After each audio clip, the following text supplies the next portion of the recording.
यो जुन बलात्कार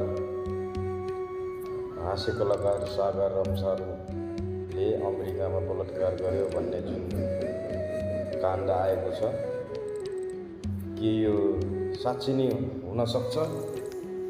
यहाँहरूलाई कस्तो लाग्छ?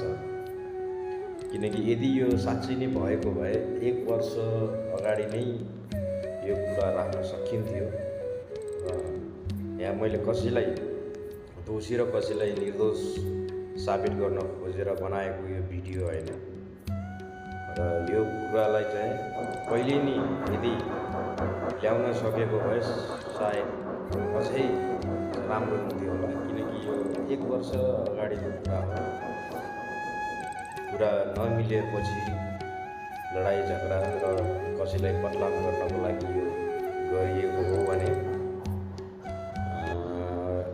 जुन दोषी लगाएको छ, पीडित हुनुहुन्छ, उहाँलाई पनि न्याय मिल्यो। साँच्चै नै पीडित हुनुहुन्छ भने र कसैको साथमा आएर यदि कसैलाई गलत व्यवहार, गलत इल्जाम लगाएर बदनाम गर्न खोजिएको हो भने पनि यो राम्रो छानबिन होस्। र तपाईँहरू कस्तो लाग्छ त्यस्तै कमेन्ट बक्समा तपाईँको धारणा व्यक्त गर्न सक्नुहुन्छ। धन्यवाद।